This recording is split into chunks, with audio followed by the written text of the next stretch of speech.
Salut à tous et bienvenue pour votre nouveau numéro du Journal des Sports. Ça y est, c'est officiel, le VFC est relégué en Ligue 2 après avoir passé 8 saisons consécutives parmi l'élite. Une mauvaise nouvelle entérinée par le dernier résultat de Valenciennes, une défaite 1-0 dimanche après-midi face à Bordeaux. Et pour tous ceux qui n'étaient pas au stade du Hainaut, le JDS vous propose un résumé en images de la rencontre avant d'écouter l'entraîneur valenciennois Ariel Jacobs. Ce 36e match du VFC aurait été à l'image de sa saison, celui des occasions manquées. Pourtant, tout semblait avoir bien démarré lorsque Sané séchait Waris dans la surface dès les premières minutes de jeu. Malheureusement, Melikson, sans grande conviction, ratait la formidable occasion de lancer VA sur de Montrail. Bordeaux sortait de sa réserve et se montrait à son tour dangereux. Passé le quart d'heure de jeu, Mariano trouvait Roland par-dessus la défense. La volée croisée du Bordelais trompait Novaes, mais tombait sur le poteau. Quelques instants plus tard, le portier du VFC devait se montrer vigilant sur une frappe lointaine de Sertic. Valenciennes continuait à tenir le choc. Mieux, les joueurs d'Ariel Jacobs allaient se procurer une nouvelle occasion en or. Après une belle action, Mater centré du gauche, le ballon dévié filait jusqu'au second poteau où l'attendait Waris. Sa tête piquée semblait parfaite, mais Carasso parvenait à repousser du pied. Juste avant la pause, Bordeaux se rebiffait à nouveau. Roland centré pour le géant Diabaté. Après un bon contrôle de la poitrine, le géant bordelais, bien gêné par Mater, trouvait finalement Novaes sur sa route. À 0-0 à la pause, on pouvait croire en la victoire du VFC. Malheureusement, la deuxième période fut toute acquise aux visiteurs. Sur un ballon perdu au milieu de terrain, Diabaté, après un bon 1-2, se présentait seul devant Novaes. Le crochet était bon, mais la frappe beaucoup moins. Mater repoussait le danger. 10 minutes plus tard, le grand Girondin se trouvait encore en position idéale. Servi au deuxième poteau par Poco, il manquait encore quelques centimètres au numéro 14 bordelais pour aligner Novaes. Ce sera finalement Julien Faubert qui s'en chargera à un quart d'heure du terme. Après une longue possession de balle, Sertic trouvait son compère derrière la défense. Sans contrôle, le défenseur trompait Novaes entre les jambes. 1-0 le score, plutôt logique au vu de la seconde période, en resterait là. VA, officiellement relégué en Ligue 2, n'avait plus, à l'image de Rudy Mater, que ses yeux pour pleurer. C'est un cauchemar auquel ne veut participer ou ne veut vivre personne qui tient à cœur un club de foot, que ce soit vous comme coach, le staff, les joueurs, le public. Je crois que c'est évident. Je dirais que c'était une fin quelque part déjà préparée depuis la semaine passée, même si mathématiquement ce n'était pas fait. C'était plus difficile, non, c'était impossible. Donc quelque part la préparation a commencé à partir de la semaine passée, c'est tout. Comment avez-vous trouvé vos joueurs dans le vestiaire ? Résignés, abattus. C'est pas une situation agréable. Le fait de savoir que on joue une carte qui, tout compte fait, n'en est plus une, et dans un contexte très très difficile. Donc, je crois qu'à ce niveau-là, on est tous êtres humains. Maintenant, bon, la cause, il ne faut pas la chercher hier ou la semaine dernière. Ça remonte au début de championnat. Et quelque part, bon, le fait d'en venir là, on a ce qu'on a cherché.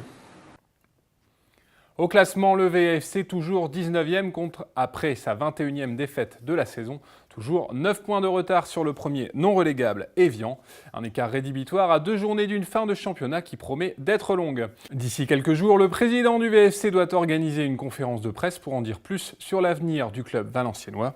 Nouveau partenaire financier, changement de présidence et surtout échelon sportif, où le VFC pourrait repartir, Jean-Raymond Legrand doit éclaircir plusieurs points essentiels. Quoi qu'il en soit, d'ici la fin de saison, le VFC a encore 2 rencontres à disputer pour l'honneur. La première à nouveau à domicile, ce samedi 10 mai face à Monaco. Un match qui débutera à 21h au stade du Hainaut. Côté foot amateur, sachez que dimanche après-midi, Valenciennes du Temple a fait le métier en s'imposant 3-1 face à l'équipe de district de Maubeuge-Épinette. Résultat, une qualification pour les demi-finales de la Coupe de l'Escaut. Une bonne nouvelle à confirmer en championnat avec un match clé en déplacement ce dimanche 11 mai face au 3e de la promotion honneur, Écho d'Œuvre. En cas de succès, à Valenciennes du Temple, l'équipe de Mohamed Benchetouya dépassera son adversaire et se rapprochera du podium de l'APH. En district, Valenciennes Summer et Saint-Va auront droit à 2 matchs compliqués ce week-end.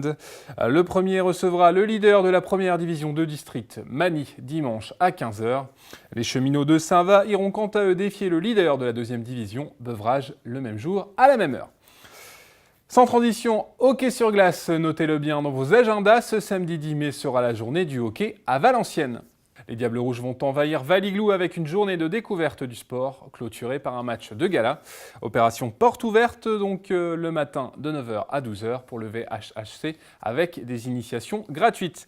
Le club est toujours à la recherche de licenciés de tous âges, dès 4 ans. Et puis tous les jeunes pratiquants de la matinée se verront offrir une entrée gratuite pour le match de la soirée. Une rencontre qui verra les Becteurs, une sélection Division 2, Division 3 d'Île-de-France, opposée aux hockeyeurs sur glace de VA, peut-être renforcé par les dernières recrues du club. Le coup d'envoi de cette rencontre sera donné à 18h30. A noter que l'ensemble des recettes de la rencontre, 2 € la place pour les adultes, sera reversé à l'association solidaire Tous avec toi. On reste dans le hockey, mais on passe de la glace au gazon. Dimanche, le Hockey Club de Valenciennes a raté l'occasion de conforter son statut de leader lors de son match à domicile face à Cambrai. Punis sur petit corner, les joueurs de Guillaume Kévy se sont finalement inclinés 3-2. Ils passent donc à la deuxième place du classement, juste derrière le nouveau leader, mais voient surtout le peloton revenir à leur trousse. Le HCV pourrait se rattraper en s'imposant dimanche après-midi chez le 5e Nantes et à nouveau creuser l'écart en vue d'un retour parmi l'élite dans cette poule d'accession. En waterpolo, le Pélican Club ne s'est pas loupé samedi dernier dans la piscine de la Lanterne Rouge 7. Virtuel barragiste en queue de peloton de National 1 suite à sa pénalité, le PCVA s'est largement imposé. Score final 8-19 pour les joueurs de Cyril Vallès qui reviennent à portée de tir derrière Moulins et Denain pour s'éviter des frayeurs en fin de saison, on l'espère. Les 2 derniers matchs décisifs du Pélican Club auront lieu les 24 et 31 mai face au 6e Colmar et à Denain pour un derby qui promet d'être explosif. Enfin, en handball, le WAV a fait le break avec la queue du peloton de la pré-nationale dimanche après-midi en s'imposant dans la salle de l'Homme. Vainqueurs 28-23, les joueurs du Wallers Valenciennes Handball Club ont conforté leur 8e place au classement à 3 journées de la fin. Prochain match pour le WAV, la réception de la Lanterne Rouge Longness. Le coup d'envoi de la rencontre sera donné ce dimanche 11 à 17h à Wallers. Voilà, c'est la fin de ce journal des sports. Merci de l'avoir suivi. Très bonne semaine à toutes et à tous. Bye bye.